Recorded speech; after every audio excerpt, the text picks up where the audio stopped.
Hey you guys, how are you? I hope you guys are doing good. I don't know what day you're going to listen to this. I don't know what day I'm going to publish this.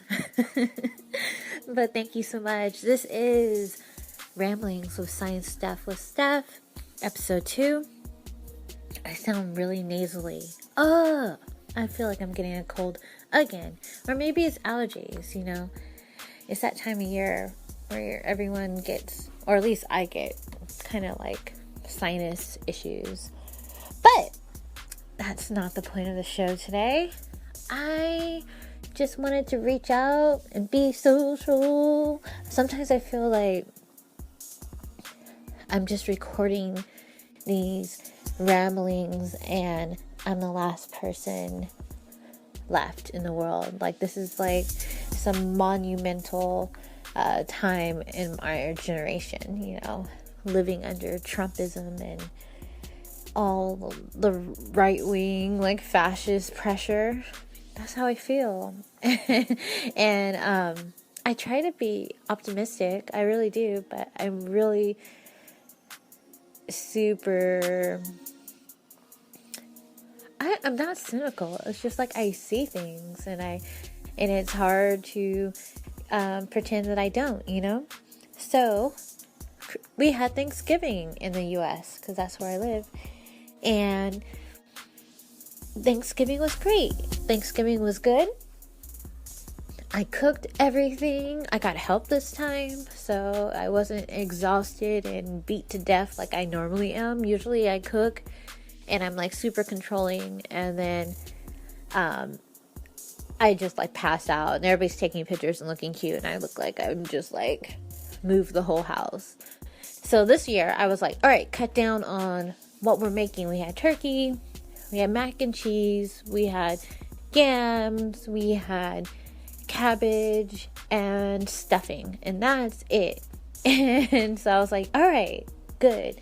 And so I got help and it came out perfect. There were no fights. It was a wonderful day. We even got a little rain, which is special in California. I was like, thank you. Thank you, universe, for giving us some rain. It was good. Then,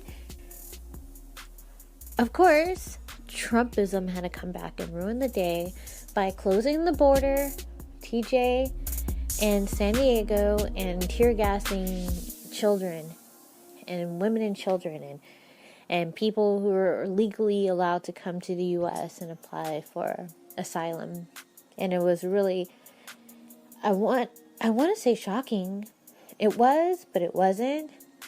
But it was amazing. It was really absurd and really a big publicity stunt, and it was really evil. And a lot of people were outraged, including myself. And at the same time, it's like you're outraged. And then the news cycle keeps moving, and then it's hard to keep up with everything to be outraged about. You know, there's so much to be upset about. And I get overwhelmed, and I have to find ways to still look forward and, you know, live my life and still care and still do what I can to make a difference, to feel like I make up a difference. I voted this year. You know, I was really proud of myself for being educated. I actually went and looked up every single proposition, every single candidate. It was the most informed I've ever been. And then I made a cheat sheet and went over it with my mom, and then we both voted, and we were so proud of ourselves for voting and actually knowing what we were voting for the first time ever. And so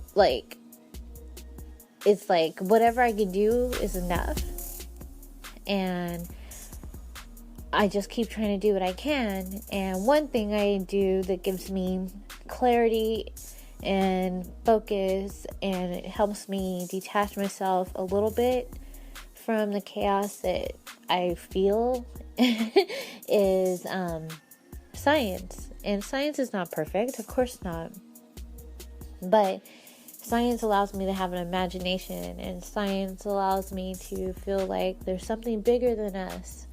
Like, there's something bigger than this chaos or this neighborhood politics or this particular issue, and there's something bigger than humanity, like something bigger than us. And that's what I'm able to get a vision of when I'm reading new science articles and having new ideas and learning new things, And so that's why I do this show. And I thank you guys for listening. And please, what am I supposed to say? I'm supposed to have a script, but I ramble on this show. But what is it like? Subscribe, retweet, tell a friend. Give me a review on iTunes or Apple Podcasts. That would be great. SoundCloud, IG, just hit me up. I love it. And it makes me feel like, oh, there's someone listening, and it keeps me going, and I appreciate you guys. And so thank you for listening, and then I'm going to edit into a little science. Now it's time for some science. Now it's time for some science. Science, science, science. Hopefully I'm not breathing too heavy like I was on the last episode. I'll try to edit it out. Scientists found in northeastern Brazil like 200 million mounds of dirt. The amount of dirt that would cover 4,000 Giza pyramids. They found that much dirt in mounds created by termites who were creating tunnels. And the reason why they were creating these tunnels is because they were using these tunnels to collect leaves that fall on the forest ground. And this allowed them to do it without getting eaten by predators. And it's super amazing, and it's like super sophisticated, and they use pheromones, which are chemicals that they were able to smell, and they mean something to them. And they use pheromones in order to communicate on how best to build the tunnels. I think this is amazing. What if you were a termite and you were reborn as a termite? Like, what would that be like? Did you guys ever have like an ant farm when you were little, when you were a kid? And you would just watch them with their lives seem so simple, and you make up stories of who they are and just watch them all day? That's what I would want to do. And what's super cool about it is these mounds are as old as 4,000 years old. That's as old as the pyramids. That's really old. And we just discovered them. So it's like there's so much out there that we don't know on Earth. And the reason why they discovered them is because they were clearing the forest in Brazil for cattle. So, deforestation. And that's how they discovered these mounds. So it sucks that they found them that way.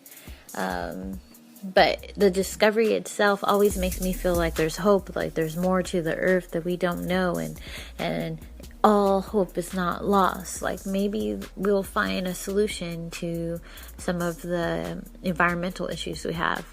I think this, but I also think the solution is human beings need to calm they need to chill out, or we're going to go extinct, and termites will still be here.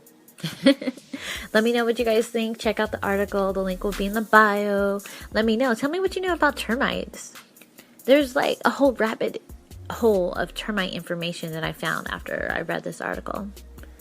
Peace.